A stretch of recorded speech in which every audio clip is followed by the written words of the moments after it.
Imagine a tool that not only helps pilots improve their flying, but also changes the way we think about RC aerobatic competitions. Flight Coach does exactly that. By logging GPS and attitude flight data, it allows pilots to review their performance, pinpoint mistakes, refine maneuvers, and uncover areas for improvement like never before. Beyond training, Flight Coach score unlocks exciting possibilities. Global leaderboards, remote competitions, and even world records to connect pilots across the globe become an option. It also has the potential to enhance or even replace human judging in live events. Today, I'm sitting down with Thomas David, the developer of Flight Coach Score and a world-class F3A pilot. We'll dive into the ins and outs of Flight Coach and Flight Coach Score and watch as Tom gives us a demo of Flight Coach software in action. Hey Tom, how are you doing? Good, thanks. Yeah, thanks for having me. Yeah, thank you so much for being with us. I'm excited to chat about this. Yeah, I've just got back from the flying field, actually. So, Nice. Doing some pattern? yes, of course. I don't do anything else anymore. Is that the plane that you use these days? Yeah, that's my competition plane. It's just a pretty standard F3A plane, monoplane, quite a deep fuselage. I saw some pictures, I think, on Facebook, and one thing that surprised me a little bit is that at least the top of the fuselage looks a bit more square than typical pattern plane. That's my old plane. My old plane was a lot more square. I see. And that was just mainly, I wanted to build something very quickly. And I thought I'd make something a bit different. There was an old plane, kind of from the 90s, a pattern plane called the Chilly Breeze and the Chilly Wind. There were two planes, and they were both very boxy fuselages. So I thought I'd do something similar, but with a 2-meter modern plane.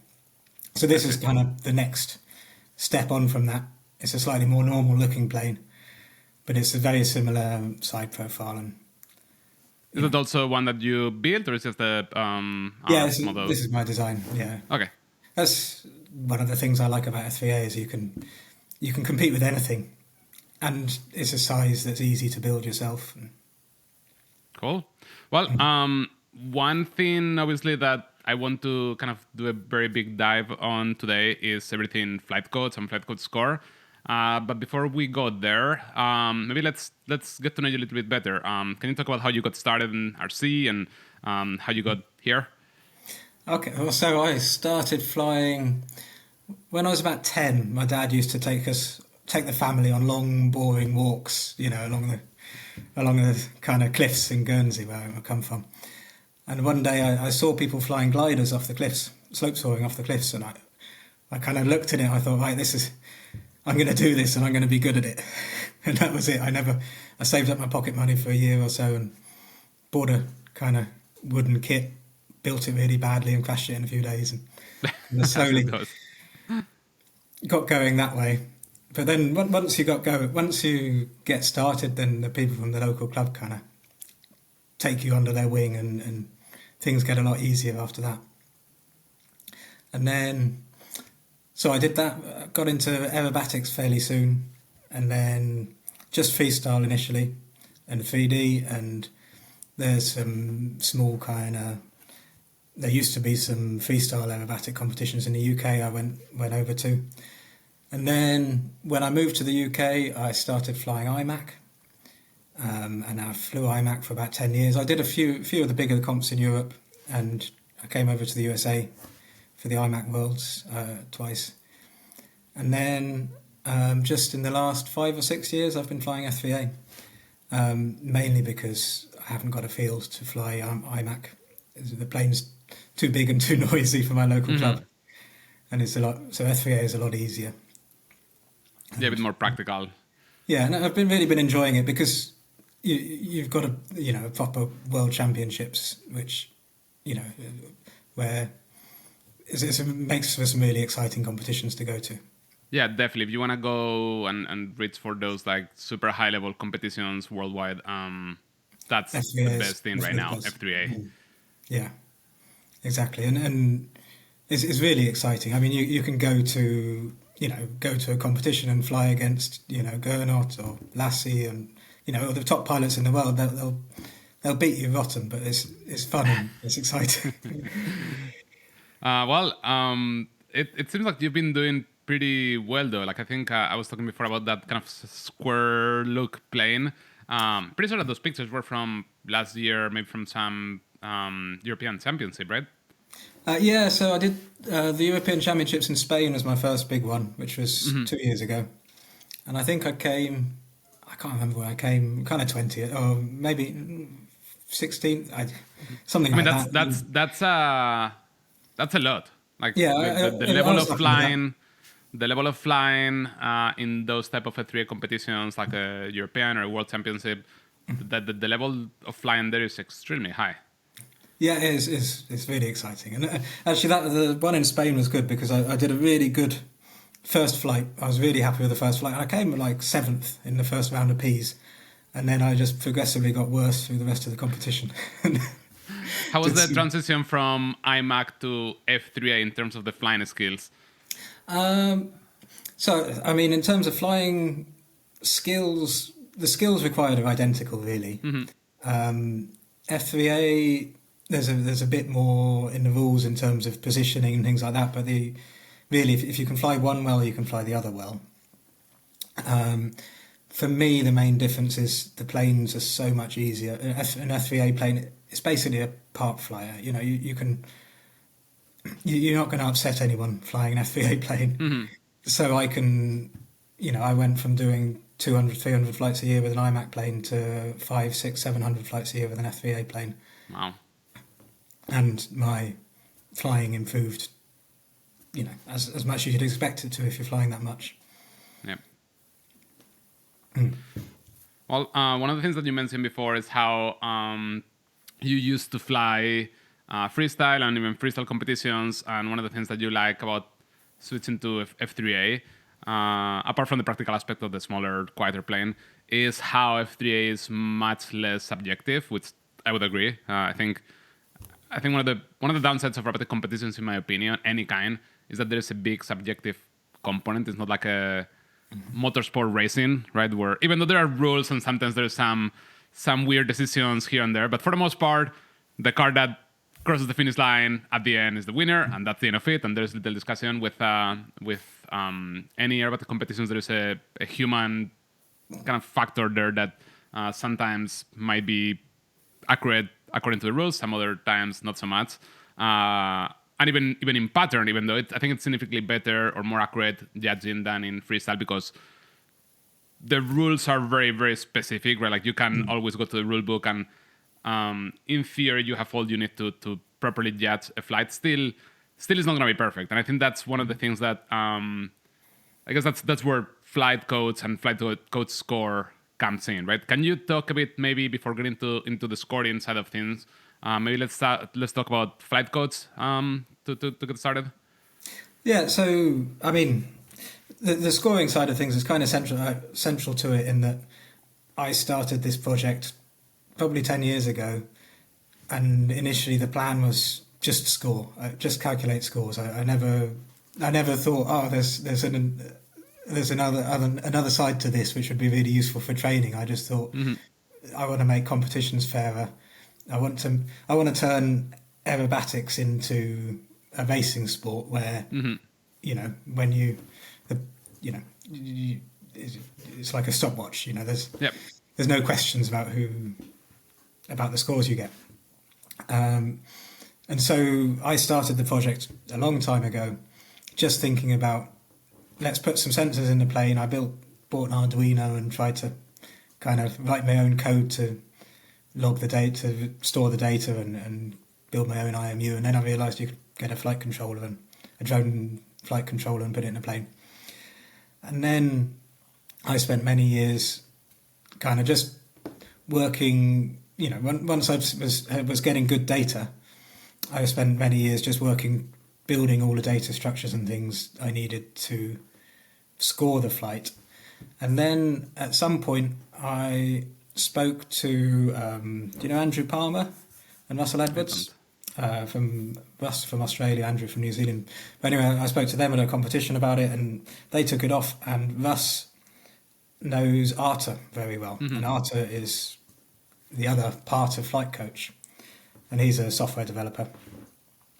And anyway, we had a meeting like this, and he said, well, it's great calculating scores, but why don't you just plot and get lots of people, and give feedback, and that's where the real value is in this software. And I hadn't really seen that at the time. I was just trying to calculate scores. Obviously I'd plotted some stuff and I was applying it to my own flying, but not as a product. Or not as it's not a product, it's free, but not as a thing for other people to use as well. So Arthur then at that point got involved and he built the plotter. So the plotter as you see it today is all Arthur's work. And he's a front-end developer, so he's very good at these things. For me, I've had to learn everything from scratch. So the idea is you put a flight controller, you take the parts out of a drone, so a flight controller out of a multi-rotor, you put it in your plane, and it just records data. And then when you land, you take the SD card out, put it in your computer, and then you have a nice 3D visualization of your flight. And this is nothing new. UAV hardware, it's been around for a long time, and loads of people are working on it, and it's all open source. And we're not doing anything very new here. All we've done is create a plotter that's tailored to aerobatics, and that's what Flight Coach is. And when you're talking about this flight controller from drones, are you talking about ArduPilot? Yeah, well, you could use anything for the plotter. For the Flight Coach plotter, you need to use ArduPilot because we can read ArduPilot logs. Yeah, but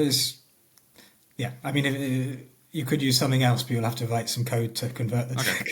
So basically, we have like two components, right? There's the hardware component, which is some kind of a combination of little PCB with a GPS and an IMU at least, right? That you install in your plane. You probably need like a little small battery to power it on, right? Exactly. And then you record that in some kind of SD card or micro SD card. And then once you're on the ground or you go back home, you put that in your computer, right? And now it's where the flight code software comes in, and you can visualize your flight with the plotter. You can put that in flight code score to get the kind of the jet Exactly. in your computer, telling you what you did and what you didn't do quite right. So all the work in Flight Coach is all in the data analysis and post-processing the data, and we're relying on ArduPilot, which is a great, really big open source project to record the data for us or for people to set up. Yeah, this is really cool. I've seen, probably saw this like a year ago on some like Facebook posts, and people starting to use this. And it's really cool because, it's obviously very cool for many reasons. I think one of the things that got me very excited at the beginning is that many years ago, I used to fly IMAC Unlimited back in Spain and Europe. And one of the challenges, even if you have the right plane, you have good enough skills to get that going, and you want to train and put the effort, one of the biggest challenges is that, you're practicing, but you might be doing 20 things wrong per flight that you might not even be aware of, right? Like I think really good pilots that have had success in competitions, they obviously have really good piloting skills and aerobatic flying skills, but I think they also have a really good understanding of the rules. They have a really good understanding of how to visualize what a good loop looks like, what the proper hammerhead looks like, right?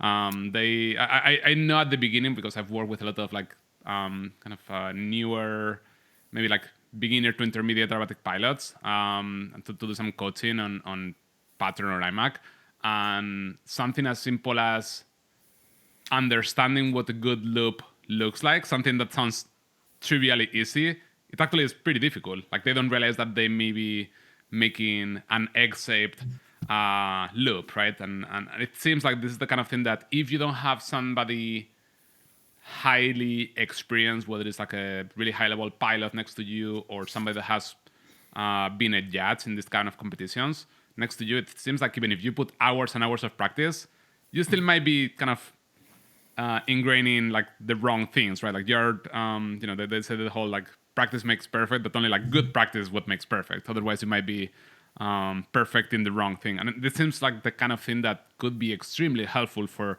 even if you're on your own, even if you're like getting started, Now you go home and you say, oh yeah, my loop looks way too long on the vertical, right? Or my horizontal lines are actually going from too close to me, and I'm going far when I go to the edges. Like those kind of things that for the newer or intermediate pilot might not be very obvious, and suddenly you get almost immediate feedback, right? Absolutely. You need. For me, I find if I wait till I get home, it's too long. There's no use. You need to look at it in the field. You need to look at it straight after your flight and then fly again straight away afterwards. Otherwise, you're not really gaining much. So I take my computer to the field and I sit in the back of the van between flights, and I look at it on the flight coach plotter, and I look at it and I look at the scores, and I go to the next flight with a plan of how I'm gonna fix up some of the problems that that I saw. Yeah. And if you're flying on your own, you know when you land that you've messed a few things up, and you know it felt good. But that's about it. I kind of like to land and I give myself a score in my head out of 10. How did I feel about that flight? And then I go and look at the reality on the plotter and see if the scores match how I felt about it. And sometimes they do. Yeah, I mean, I think we're very good at the obvious things. So like if there is like that spin might have been a 0 because it didn't enter the right way, or that 8-point roll, like the timing was a bit off. But I feel like especially like geometry positioning sometimes very, very difficult. There's a lot of things. You can lose a lot of points for a maneuver that looks very, very good. If you say on a Humpty you've got 2 lines with rolls in, if they're both more than 2 to 1 off centre the rolls, and the rest of the manoeuvre's perfect, you're down to 6 or something like that. Yeah, and especially with I think with pattern with F3A in comparison to IMAC, I think it's a bit more opinionated about positioning of elements within the maneuver, right? I think with IMAC you have much more freedom about where you do certain things. Elements within the manoeuvre is pretty, but the manoeuvres themselves are more constrained in F3A. So you've got the box, the size of elements within a manoeuvre. So more often the loop radiuses need to match in F3A, or always in F3A. In IMAC, sometimes in certain manoeuvres, and more often the roll rates need to match in F3A. But in IMAC, you still need to do the rolls in the middle of the lines.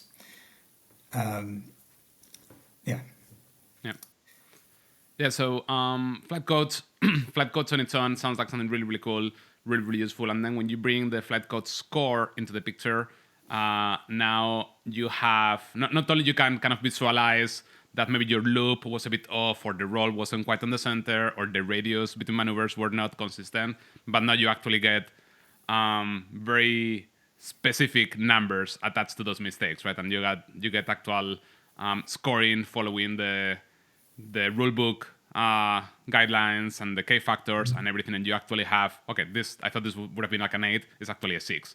And that, I think that's really cool, because not only you get even better feedback about your flight, but I think that opens so many potentially exciting kind of doors that were not a thing in the past, right? Like now you have things, I don't know, in my mind, I still don't know how much of this you guys have done or you're planning to, but in my mind, there's things like the most obvious thing is, now you can go to any competition and either replace the judges or add this as a additional data point, and maybe you do some kind of like, I don't know, 50% of the scoring comes from the human jet, the 50% of the score comes from the flight code score, until things are more tested and accepted. But I feel like that's the obvious thing that probably more people think about.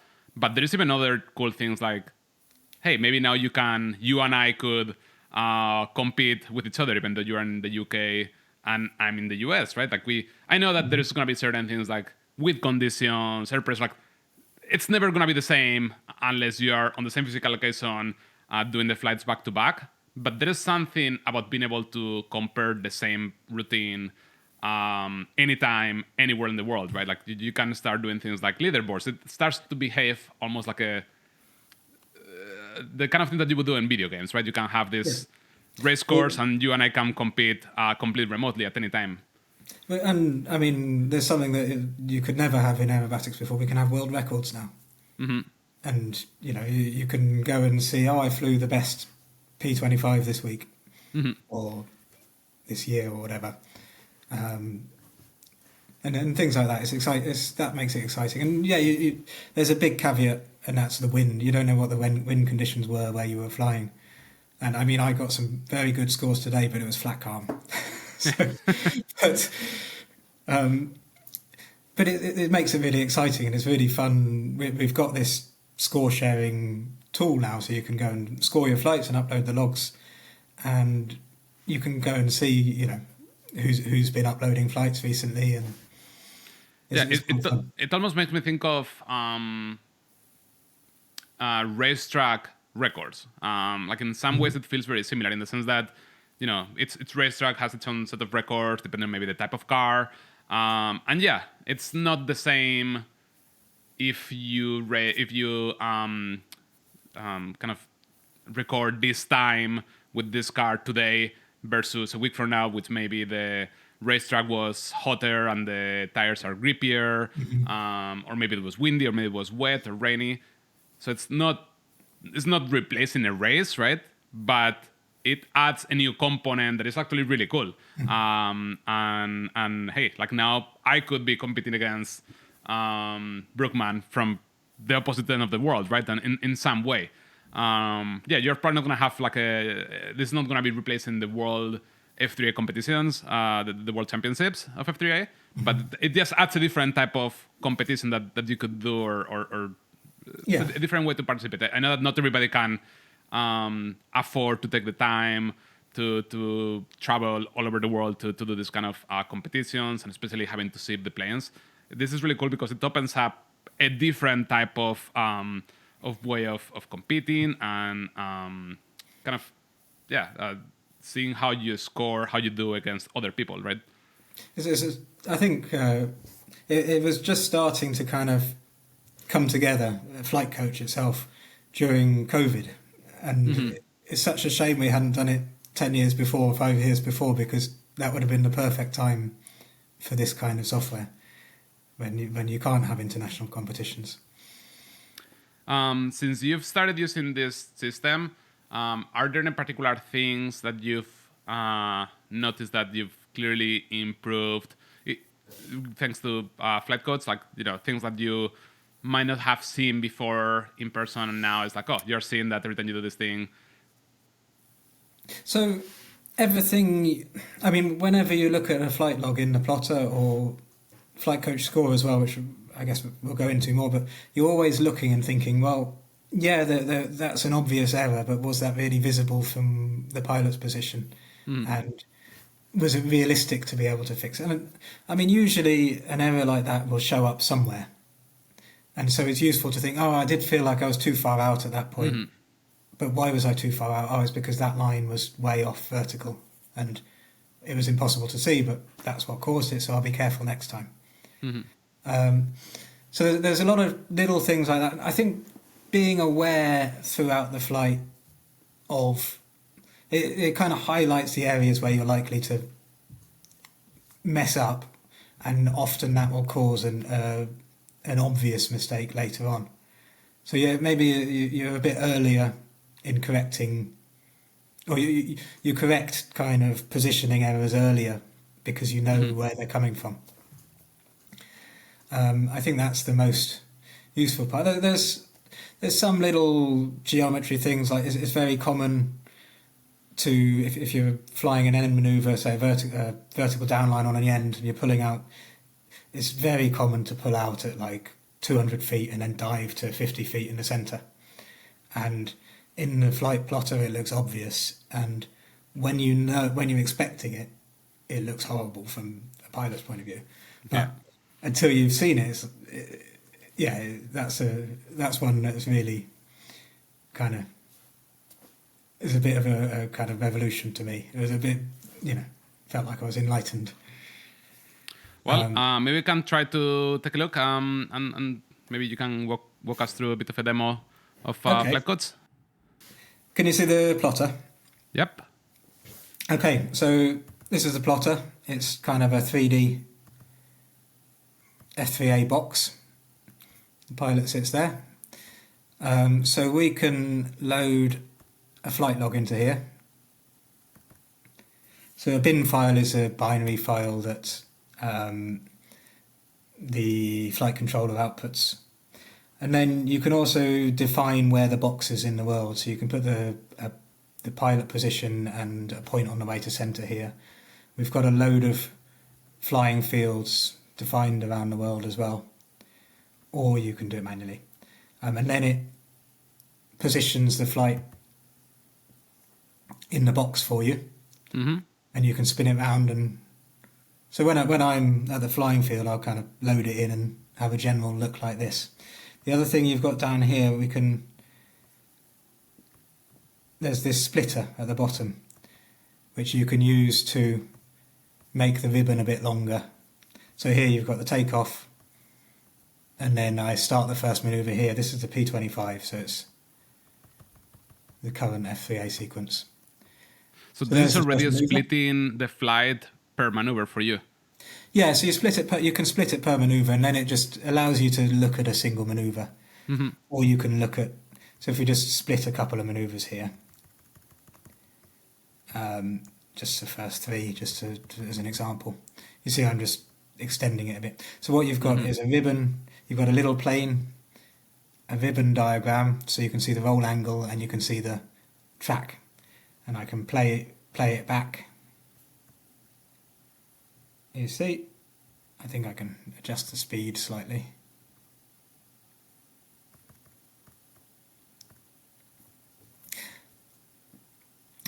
That's really cool. So it's the kind of feedback. Would this show you the attitude of the plane? Meaning, like, let's say you have a lot of crosswind. Would you see the airplane pointing a little bit to the side via the IMU, or this is just purely just a point in so you can see the model here. The little 3D model is showing the attitude. So it's that's if there's wind, it will. I guess maybe the spin or something like that's a better option. But yeah, if there's wind, it will be offset according to nice. account for the wind. Wow, so We've also got this kind of little 3D view on the left here that gives you a bit more. There wasn't much wind for this flight, so it's not too obvious. I think if we carry on a little bit, we'll get to the spin.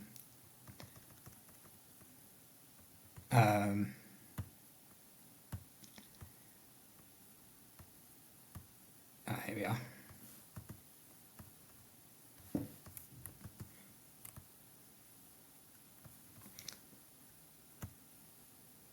You can see it's... Oh, wow, that's really cool. Yeah, so you get a bit more...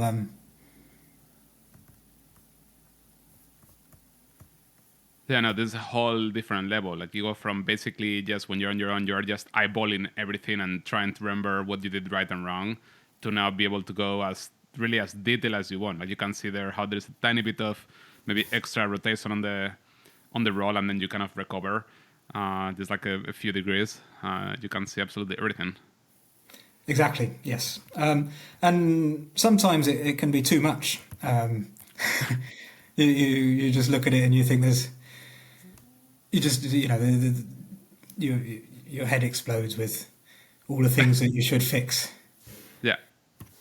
And no, but this is amazing. Like, especially when you are, I think in my experience, that the typical thing that happens is that when you are at the very beginner levels of a competition, whether it's IMAC or F3A, judging is not that big of a deal. Like, it's very obvious that this flight was better than this other flight.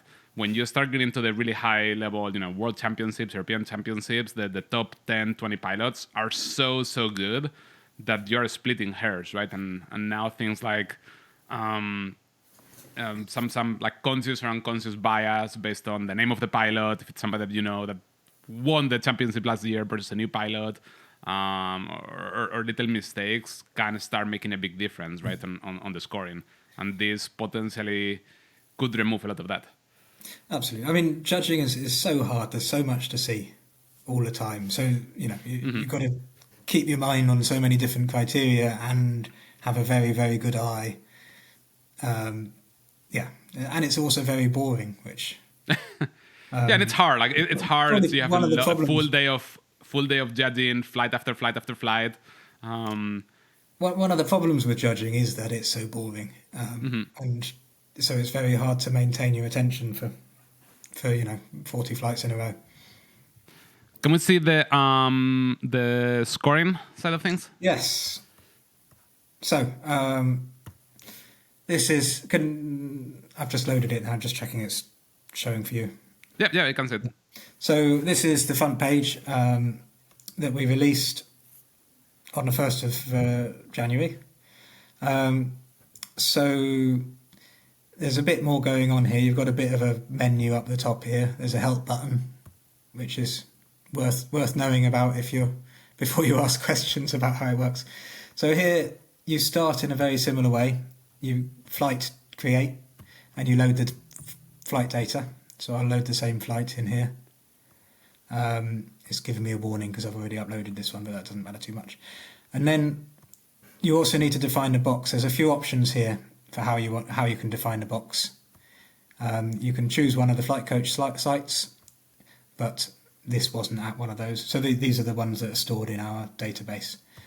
You can choose your pilot and center, pilot and heading, or you import a file. So you can, if you've loaded a flight in the flight coach plotter, you can save a JSON file here, and then it will pick up from that JSON file. Oh, that's the wrong JSON file. It will pick up from that JSON file the box information for the flight. The other thing it will do, it should do,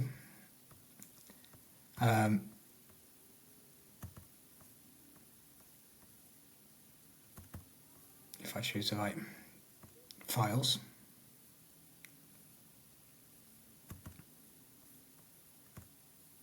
Yeah, when you choose the bin file that matches the JSON file, it will also read all the maneuver splitting from that flight.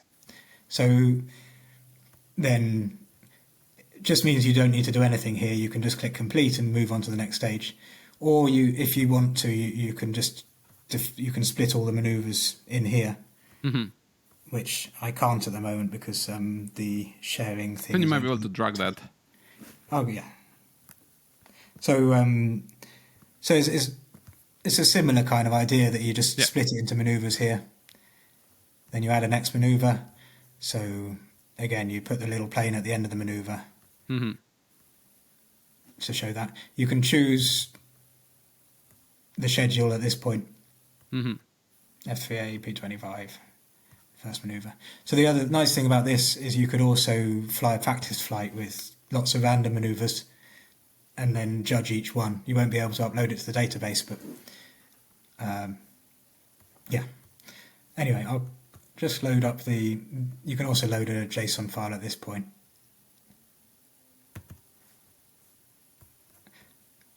And then, so you can do it either way. If you want to use a plotter, you can use a plotter. If you don't want to use a plotter, you don't have to.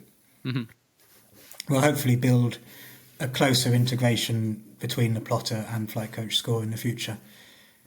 But that's there's only three of us working on this. So we can't do everything.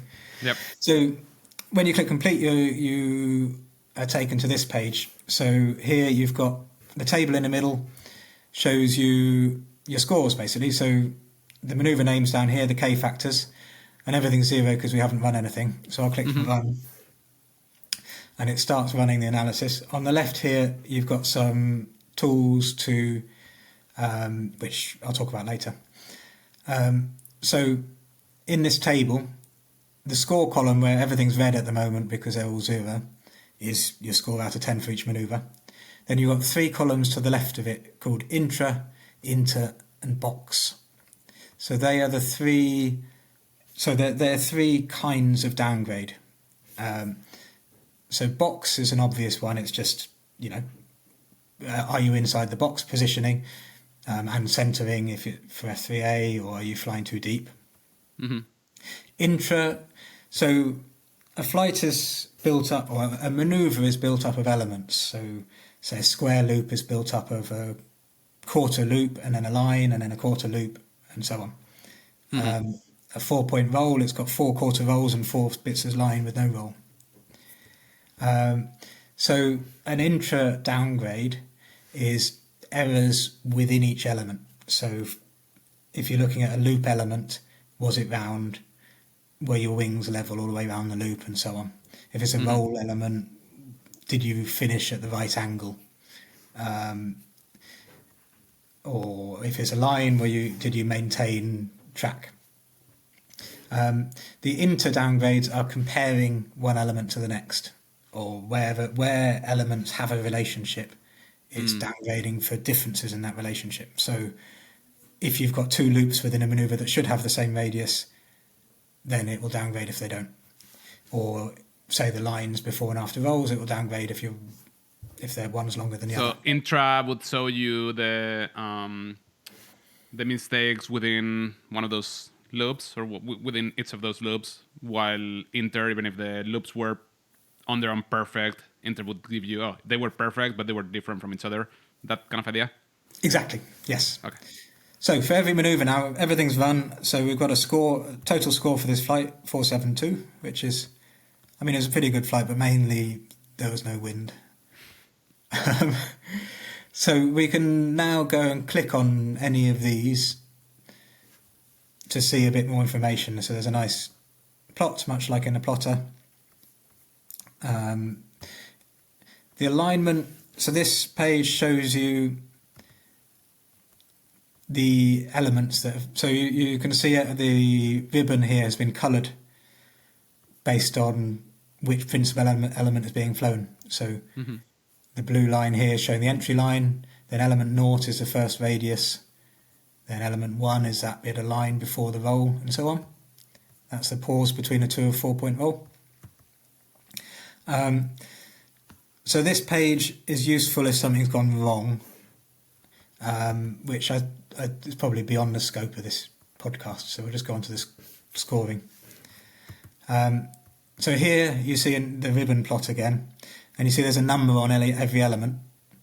So that's a downgrade that I got for that element. Wow.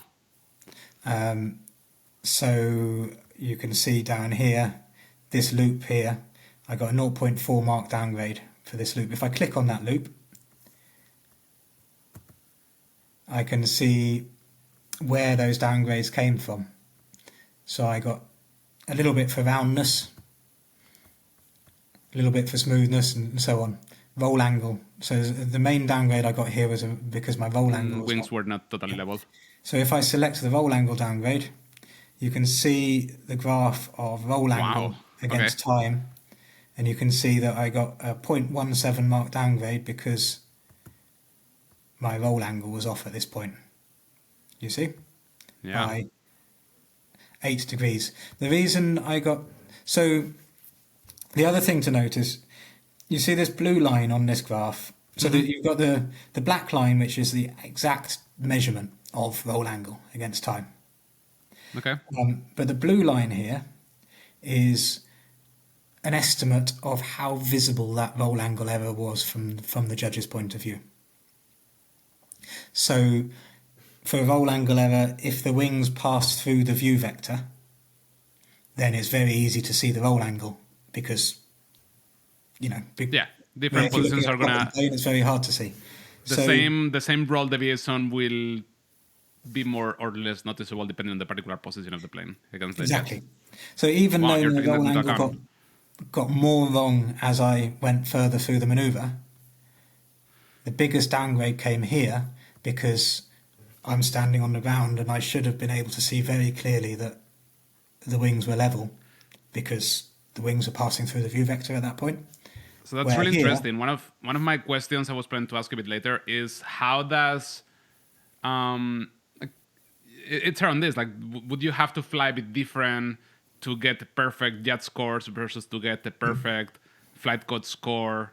And it sounds like in theory this is already taking into account that like perspective component a little bit. So exactly, the idea of this visibility factoring is, or this is not factoring, but this visibility weighting is that we're basically mimicking, as a pilot, you're good at sensing certain things, and so we should, adjust the downgrades to suit. And so the idea is no, but obviously this calculation of visibility, everything's very complicated. There's going to be mistakes. Yeah. And there's going to be very, much better ways of doing things, and it will improve it with time. And as we get more feedback, we'll improve things. But no, the idea is that you should be able to fly the same flight. If you win the World Championships, then you should be getting very good scores in Flight Coach Score. So that's the kind of idea of basically all the intra-element downgrades work in a similar way to this. A different one might be the radial track here, where, radial track is, did you do the right amount of loop? So you're actually only downgrading for the final point of this loop. So it's just a different way. So there's only one downgrade coming in here at the very end. The rest of it's ignored. So there's just some different examples of how things could be. Yeah, so you really can dive as deep as you want on each element of each maneuver. There's lots of information here. If we go on to inter, so again, we've got this ribbon plot, which I seem to use for everything. So if we select the loop radius criteria here, it shows you your 4 loops. You've got the table on the bottom left here. The first loop had a 75 meter radius, then 60, 60, and then 80.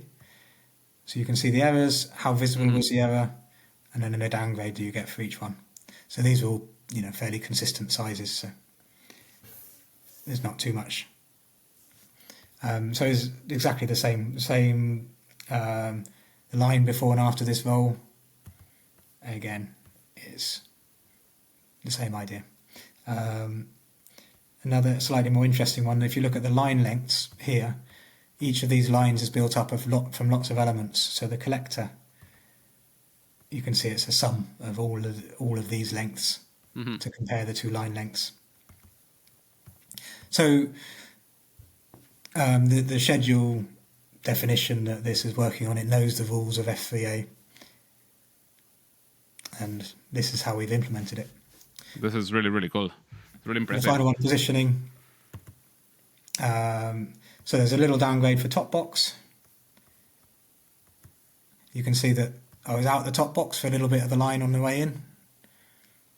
You can see the region. And then back box, the whole manoeuvre was outside of the back of the box by a little bit. And so we got a bit of a downgrade, but it wasn't far out, just 5 meters beyond. So there's only a small downgrade.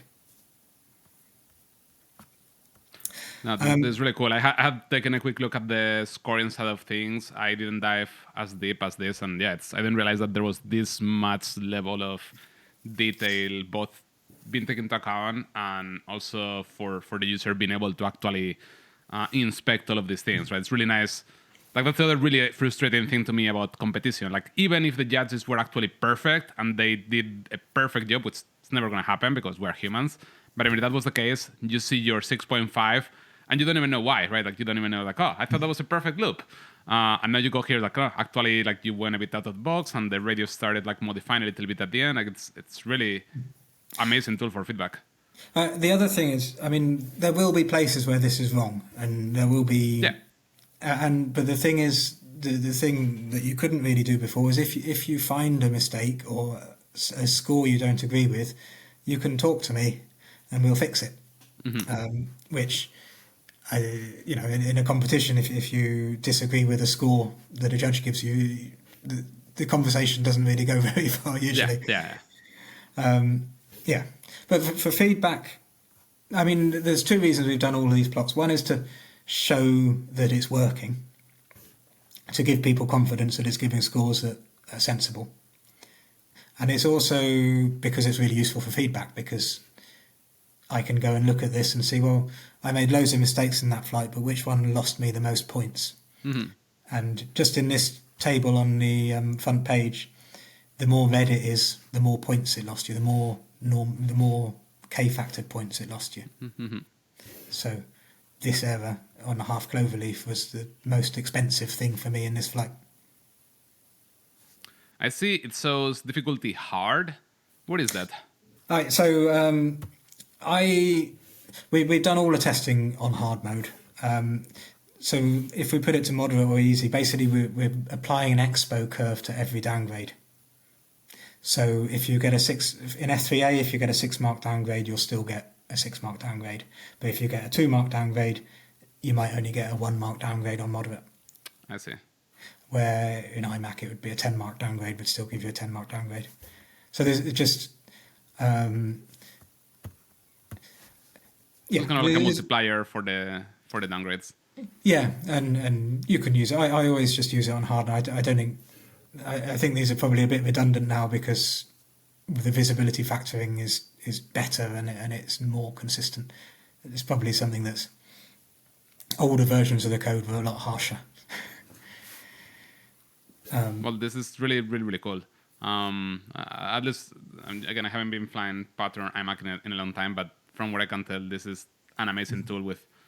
It already looks like it's in a really good state, and I can see how as you get more people using it, you get more feedback, you polish any potential bugs, or maybe fine-tune a little bit those different like weights that you apply to certain things, like the visibility or the way you have those computations of those algorithms to handle things like the visibility factor. This is gonna be really amazing. What's been the general reception on this for people that have started using it? So people that are using it, I've had very good feedback. I've also had very useful feedback. It's fairly slow uptake, but I guess it's so far since we released it, the uptake has not been that quick. But I think a lot of people are playing with it, and not many people are sharing flights yet. But yeah, I've had surprisingly little negative feedback. Obviously, there's lots of bugs that I need to fix. But the other thing we haven't looked at yet, I don't know if have you seen the database?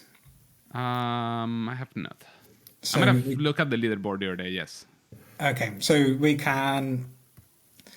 Once you've analysed a flight, you can upload it to the database.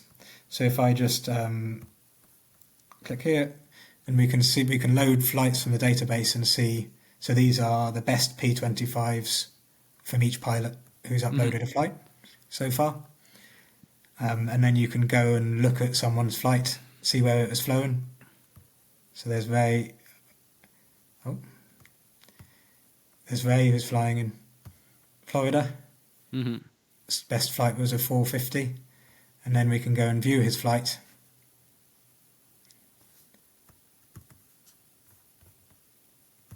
And see how he got that score. The other thing that's quite fun, if we load lots of flights, we can have a look at a map where the flights are being flown. So hopefully this will get a lot more interesting. This will start getting populated more and more, I'm sure. I would be very surprised if this doesn't catch on very quickly. It definitely seems like a perfect fit for pattern and precision aerobatics in general. That there's no good reason to not use it, and if there's some little things to improve, I'm sure that's something that will come with time. The other thing is, if people upload flights to here, you can choose your privacy settings. You'll always share your scores, but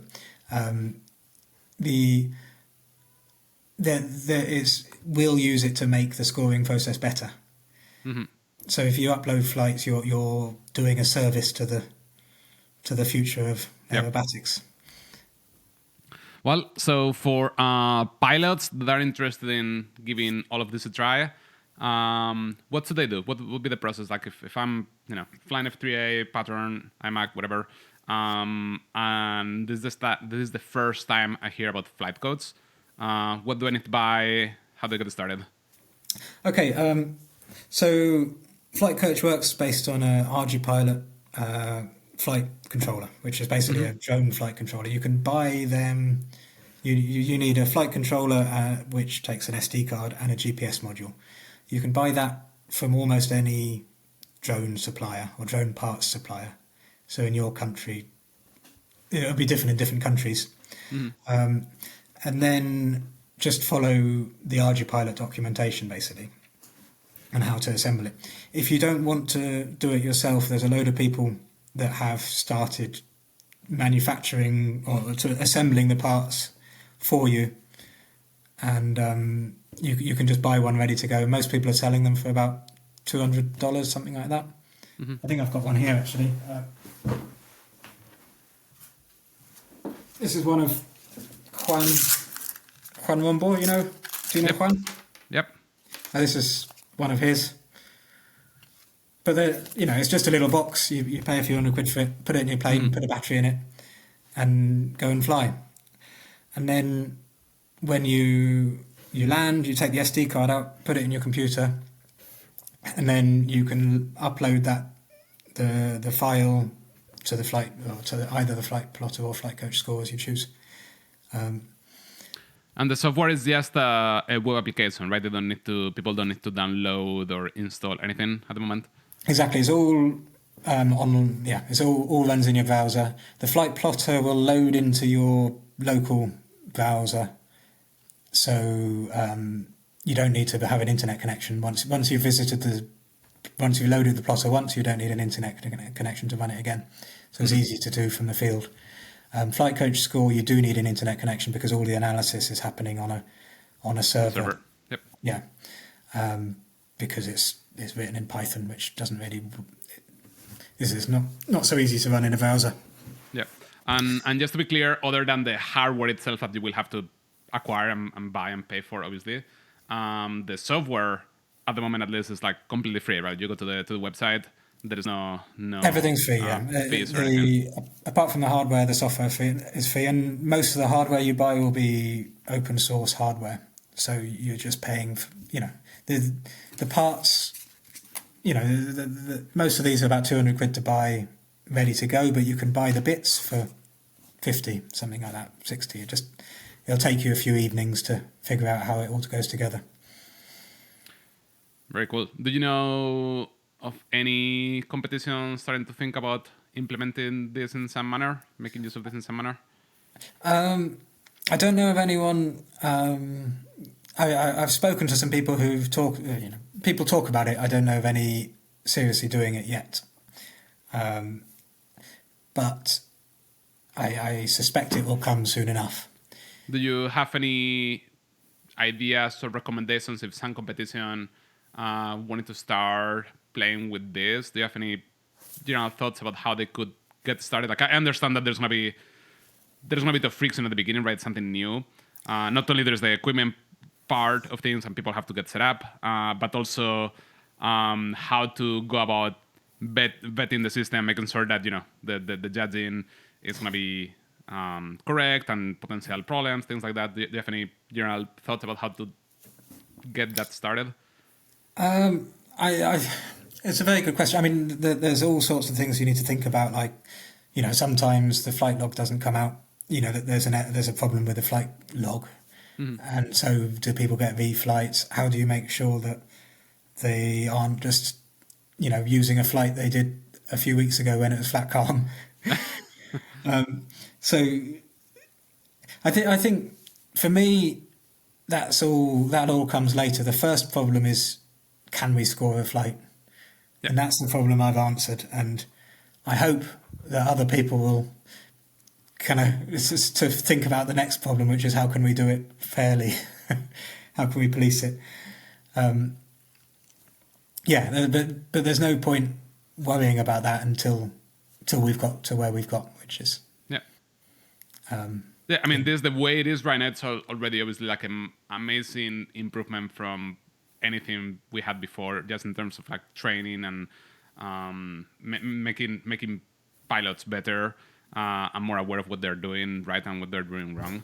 And I imagine that as this becomes more popular just for purely training purposes, and people become more familiar with the system and trust the system more and more, right? And if there is a little bug or little improvements to some algorithm, once those improvements get out, at some point people will feel so confident on this that the next logical step is, okay, let's start making use of this in competitions, right? And maybe at the beginning is very, very cautious, right? Like maybe at the beginning there's still humans judging and you do some kind of combination, or maybe you have the humans as the backup if there's a problem and things like that. Or maybe you do this kind of in shadow mode where you are starting to do competitions with the automatic scoring, but you don't use it yet, and just to see if the results match enough. And I could see a couple of different approaches, but I would be surprised if this doesn't become the norm in the next couple of years. I hope so. There's a lot of work to do in terms of, we can calibrate it more with human judges' score. So if people are running competitions, the problem we've got in F3A anyway is most, the FAI and a lot of the national organisations have said you can't have the flight loggers in your plane at a competition, which is, it makes sense because you'd only need one lead wire from it to your receiver to automate the flight. But it makes it a lot more difficult for me to test the scoring. If we can get competitions with judges with flight data as well, that would be really, really useful for me. One of the things you mentioned is that the team is very, very small, and I'm also a software developer. What you guys have done with such a small team, and this not even like your job, right? Like you're doing this completely on the side, you're putting this out for free. It's really amazing. So congrats, nice job. That is really, really cool. The other thing I was going to mention is if there is somebody out there that is interested in kind of contributing to the project, maybe they're a developer, they have some free time, they're interested in this. Are people able to get involved and help out with some of this work? Absolutely, it's all on GitHub. It's almost all on GitHub, and absolutely, yes. Any contributions would be, it's all. So the project on GitHub is called PyFlight Coach. So Flight Coach, but it's mostly in Python, so it's called PyFlight Coach. If you're not a developer, documentation is really, really useful, so you can get involved without needing to know how to write code. Or just if you look in FC Score, there's a help button at the top. If you don't understand the help text, then fix it. or the help documentation is all in its own GitHub repo. You can go and fix it yourself or propose a change. Mm-hmm. And worst case, just testing this, flying, uploading flights, giving feedback, uploading flights, right and wrong. Sending us an email to say this score's wrong. That's really useful. If you've got any data from competitions with human judge scores as well, that would be really, really useful as well. Really cool. Well, once you guys kind of nail this and it's as perfect as it can be, I think the next step is looking into freestyle judging. It's a bit trickier. Yes. So the nice thing about precision aerobatics is everything is, it's all about precision. You know exactly what the pilot's trying to fly. Freestyle is more difficult because you don't know what. It's there's like 30 other components that are by design very subjective, and it's much harder to understand what the pilot is trying to do. I could see, I don't know if it would be worth it, the amount of work that would take, but I could see certain components, like for example, I know in IMAC freestyle, one of the components is use of the box, I believe. I don't know the exact term, but it's basically making sure that you are making use of the available airspace. And that sometimes surprisingly produces some pretty weird scores. And I think it's because judges are probably not really paying that much attention to that particular thing. That's something that definitely could be automated with this, right? Like you have a perfect representation of where the plane was at every point in time. So you could do something like that just for that component, but probably wouldn't be worth doing that if you cannot automate more parts of the flight judging. Yeah, I guess the thing about Flight Coach Score is it's entirely deterministic. There's no machine learning in Flight Coach Score. It's all just maths, basically. And most of it's very simple maths, but it's lots and lots of simple maths. Where freestyle, you could just go machine learning. I was gonna say it's not yet, but you definitely could. You could have if you could have some kind of combination of detecting the precision maneuvers, or like when people are doing a circle with an integrated roll, or they're doing a slow roll pass over the runway, and you judge those as regular precision aerobatic maneuvers, and then for the rest, you have it would be very difficult. It would be very difficult. Yeah. Like I could see that maybe being easier with like video as the input rather than the GPS. What about run a competition where everyone's got flight loggers in their planes and all the audience can have kind of a button to press when they like something? And then you can just train a machine learning algorithm based on that. And yeah, what I was thinking is just purely video feed. And you could use the flight logger if you want for judging the individual precision of the non-maneuvers. And then with video, we have a lot of good video content from past competitions with the results. And you can get an idea of, okay, this is the type of thing that works well. Okay, yeah. That's a good idea as well, yeah. When you have a bit of extra free time, it's another project. No, that'll be a whole thing. Now, what you guys have done is like really, really amazing. I'm really impressed. It's really cool. I'm really excited to see where this goes in the future. Great. Yeah, thank you very much. Yeah, thank you for taking the time, Tom. I really appreciate it, really. Okay. All right. Cheers. Bye-bye.